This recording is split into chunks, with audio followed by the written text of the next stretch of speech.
துளசியின் வரலாறு தெரியுமா? பிருந்தா என்ற பெண்ணின் மறு வடிவமாக பார்க்கப்படும் துளசி மகாவிஷ்ணுவின் அதிதீவிர பக்தை.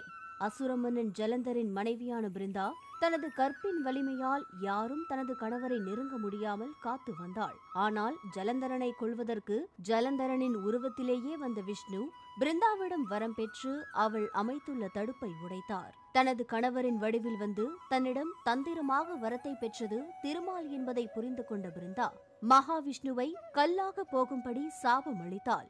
அவள் கல்லாக ஆகும்படி சபித்த மகாவிஷ்ணுவின் வடிவத்தை தான் இன்று நாம் சாலகிராம கல்லாக வழிபடுகிறோம்.